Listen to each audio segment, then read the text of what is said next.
राज्य के संसदीय क्षेत्र बांसवाड़ा से आता हूं और मेरे वहां की जनता ने मुझे एक शानदार मतदान देके मुझे जिताया और भारत आदिवासी पार्टी के इकलौते सांसद के रूप में और पूरे देश के आदिवासियों का साथ ही अन्य समुदाय को जो मानवता में विश्वास करते हैं उन सब की आवाज़ बनने का मुझे अवसर दिया गया मेरे संसदीय क्षेत्र की जनता ने।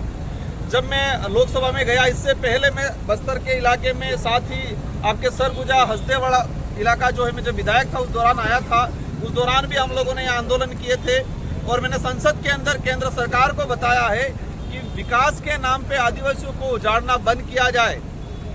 हर इलाके के अंदर देश के किसी भी कोने, भले हसदेव हो, बस्तर हो, सरगुजा हो, यही नहीं पूरे देश में जहाँ पर भी देखा गया है कि एक डेवलप के नाम पे, बड़े बड़े प्रोजेक्ट के नाम पे सिर्फ आदिवासियों का विस्थापन किया गया है। और मुझे खुशी इस बात की है कि मैं इनकी आवाज़ बनने की मैंने कोशिश किया, लेकिन दुख भी है इस बात का कि यहाँ से भी आदिवासी समुदाय के लीडर, आदिवासी समाज का सर्टिफिकेट लगा के सांसद विधायक बनते हैं, लेकिन आदिवासियों की आवाज़ बनने का काम आज तक नहीं किया गया है। तो यहाँ के युवा साथियों से मेरा अनुरोध है कि इन विधायक सांसदों को ये कहा जाए कि आप जिस समाज का सर्टिफिकेट लगा के आप सांसद विधायक बने हो, उस समाज का प्रतिनिधित्व करें, उस समाज की आवाज़ बने, समाज के प्रति वफादार रहे, जवाबदेही रहे। लेकिन आज तक वो सिर्फ पार्टियों के प्रति वफादार और जवाबदेही रहे हैं। जिस दिन इस क्षेत्र का युवा जागेगा, आम नागरिक जागेगा, उस दिन वो लोग समाज के प्रति अपने आप वफादार होने के लिए मजबूर हो जाएंगे। और मुझे उम्मीद है कि यहाँ का बस्तर का युवा, सरगुजा का युवा आने वाले समय में यहाँ के जो पॉलिटिक्स लीडर हैं, जो समुदाय के साथ अन्याय हो रहा है और वो चुप्पी साधे बैठे हुए हैं, उनकी नींद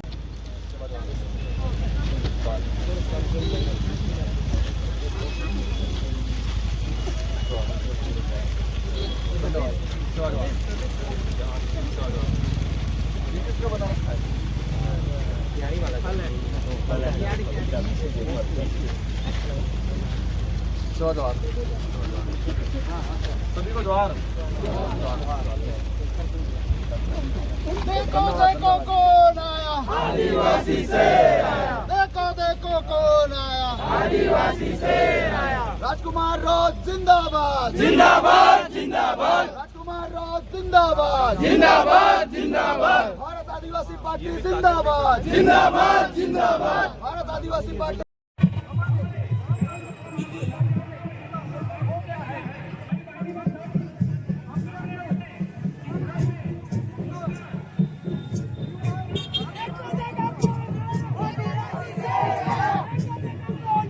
आदिवासी से आया, आदिवासी से आया, आदिवासी से आया।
राजस्थान के धरती से हमारे छत्तीसगढ़ के बस्तर संभाग के कोंडागांव जिला के फरदाबाद के ग्राम गणराज्य भाग्यार्गों में उनका अभिनंदन सेवा जोहार। हम समस्त ग्रामवासी और बुढ़ाल पेंटा बुढ़ाल पेंटा आप सभी को दिल से सेवा जोहार। आज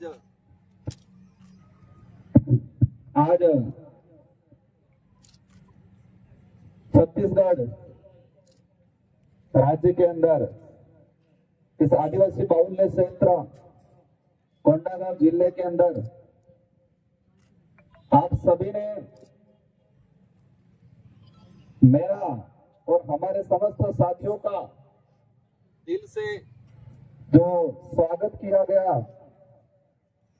और आपने प्राकृतिक पूजा पद्धति और प्रकृति से जुड़े हुए ये माला, इन मालाओं के द्वारा जो दिल से स्वागत किया, उसके लिए मैं आप सभी को और राजस्थान की धरती की तरफ से और पूरे देश के आदिवासियों की तरफ से धन्यवाद देना चाहूंगा।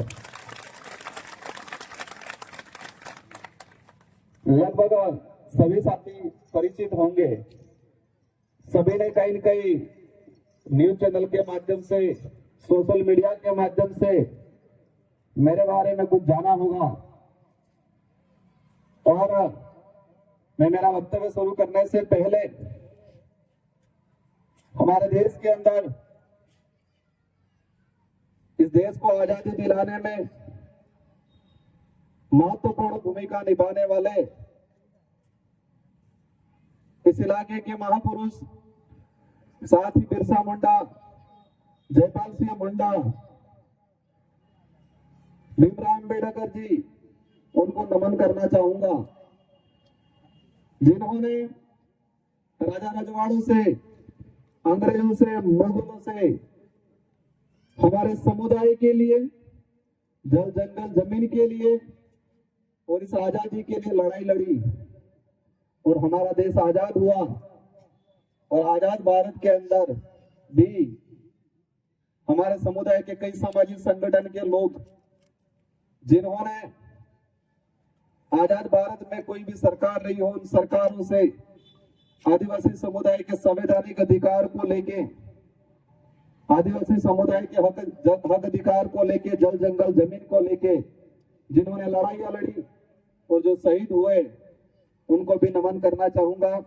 साथ ही हमारे इस मंच में विराजमान भारत आदिवासी पार्टी से, हमारे मध्य प्रदेश से राष्ट्रीय उपाध्यक्ष, यहाँ के राष्ट्रीय सदस्य भाई शैलेश जी, साथ ही अन्य हमारे समस्त सामाजिक संगठनों के पदाधिकारी और कोंडागांव से इस गावता जोहरानी पर्व माझी आटगांव के समस्त युवा साथी, बड़े बुजुर्ग, हमारी माताएं बहनें, नारी शक्ति, आप सभी को तहे दिल से धन्यवाद देना चाहूंगा, जोहार करना चाहूंगा।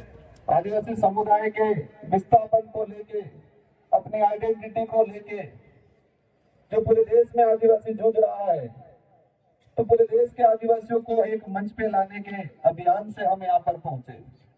और मैं मेरे संसदीय क्षेत्र बांसवाड़ा डूंगरपुर, जो राजस्थान के अंदर आता है, वहां की जनता को भी धन्यवाद देना चाहता हूं कि जिन्होंने मुझे जोरदार वोट देके सांसद बना के दिल्ली भेजा।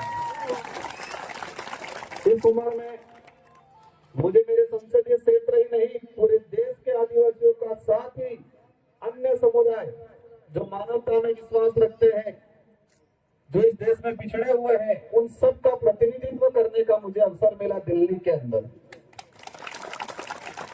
मेरे इससे पहले मैं आया था इस इलाके में जब मैं विधायक था, और मुझे मेरे 84 की जनता ने 2 बार विधायक बनाया और तीसरी बार मुझे सांसद चुन के भेजा। साथियों, आज ये जो पर्व है, ये पर्व पूरे देश में मनाया जाता है। तरीका अलग जरूर हो सकता है, उसका नाम जरूर अलग हो सकता है, लेकिन ये जो जिस भावना से, जिस उद्देश्य से ये जो पर्व मनाया जा रहा है, ये पर्व छत्तीसगढ़ अकेले राज्य में नहीं, ये भारत देश के प्रत्येक राज्य में जहां आदिवासी समुदाय है, जो अपनी संस्कृति को नहीं भूला है, वो हर इलाके में मनाया जाता है। हमारे इलाके में भी मनाया जाता है। जो पहली फसल होती है और फसल पकने के बाद हमारे घर में ले जाने और हमारे खाने से पहले हमारा समुदाय हमारे पूर्वजों को, हमारे कुल देवताओं को, देवी देवताओं को पहले पूजता है और एक पर्व के थ्रू पूजता है। पूजने के बाद देवी देवताओं को भोग चढ़ाने के बाद ये अनाज ग्रहण करता है। ये परंपरा पूरे देश के आदिवासियों के अंदर है और इसको बरकरार रखना है हमारे, क्योंकि यही हमारी पहचान है, आदिवासियों की पहचान है। कई लोग पढ़े लिखे हो जाने के बाद ये बोलते हैं कि ये परंपरा जो है क्या मतलब है, यूं सोचते हैं कई लोग। कई लोग कहते हैं कि पुराने जमाने की बात है, जो पढ़ लिख के अधिकारी या नेता बन गए, ये तो पुराना मामला है, इसको छोड़ना चाहिए भी कहते हैं कई लोग। लेकिन मेरा क्या मानना है कि जो ऐसा बोलते हैं उनको इस काबिल बनाने में सबसे बड़ा रोल इस संस्कृति का है। अगर ये संस्कृति, ये परंपरा नहीं होती तो आदिवासी की पहचान नहीं होती, और आदिवासी की पहचान नहीं होती तो आदिवासी समुदाय का सर्टिफिकेट नहीं मिलता, और सर्टिफिकेट नहीं मिलता तो वो अधिकारी नहीं बनता, और मैं सांसद भी नहीं बनता। तो ये हमारी एक ताकत है, हमारी जो परंपरा, हमारी ये पूजा पद्धति, वो हमारी एक सबसे बड़ी ताकत है। हर समुदाय अपनी पहचान के लिए तरसता है, पहचान बनाने में तरसता है, लेकिन हमारे पूर्वजों ने हमारी इतनी पहचान बना के गए हैं, इतनी छाप छोड़ के गए हैं कि हमें नया कुछ नहीं करना है, सिर्फ उसका संरक्षण करना है। क्या करना है?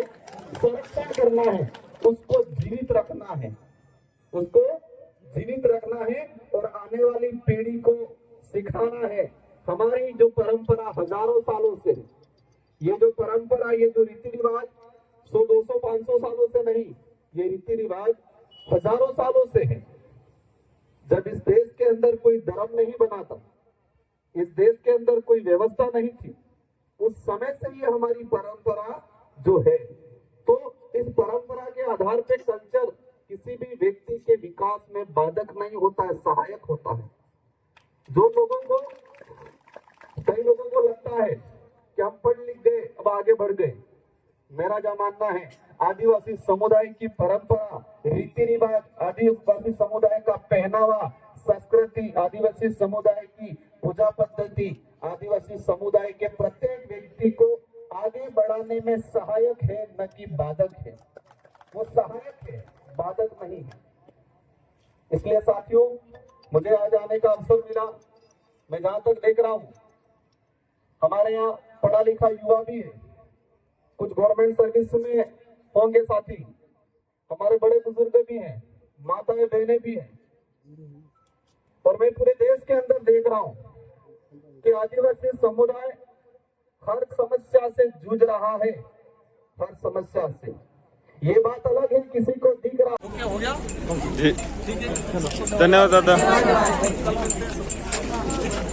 राजकुमार राज जिंदाबाद, जिंदाबाद जिंदाबाद राजकुमार राज जिंदाबाद, जिंदाबाद जिंदाबाद बस्तर के लिए आवाज उठाने वाला सांसद जिंदाबाद, जिंदाबाद जिंदाबाद बस्तर के लिए आवाज उठाने वाले सांसद जिंदाबाद। जिंदाबाद जिंदाबाद राजकुमार राज संघर्ष करो, तुम्हारे साथ है, राजकुमार राज संघर्ष करो। हम तुम्हारे साथ है।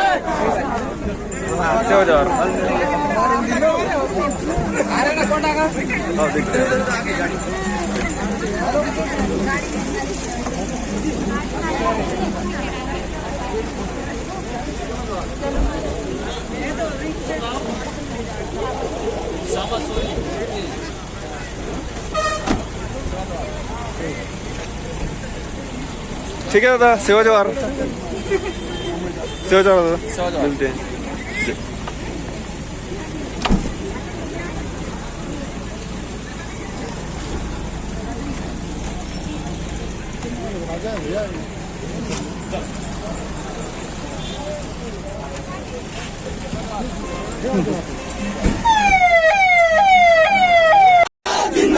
राजकुमार राज जिंदाबाद।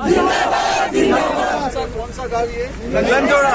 ओके ओके, तो आप सभी ने दिल से इंतजार किया, स्वागत किया, इसके लिए आप सभी को तहे दिल से सेवा जोहार। सेवा जोहार दादा। एकता जो बन रही है, उस एकता को और बरकरार रखो, मजबूत बनाओ। और कल का जो कार्यक्रम है, कितना दूर पड़ रहा है आपके यहाँ से? 40-45 किलोमीटर। सभी साथियों को पहुँचना है कल वहाँ जी, ठीक है? ओके, बहुत बहुत धन्यवाद जी, सेवा जोहार दादा। आपकी ये जो प्रेम है, उसी वजह से हमको ताकत मिलती है। एक ग्रुप पर हम कोशिश करेंगे कि आपकी हर समस्या को समाधान के लिए संसद के अंदर आवाज उठाएंगे आने वाले समय। राजकुमार जिंदाबाद जिंदाबाद जिंदाबाद हमारे बस्तर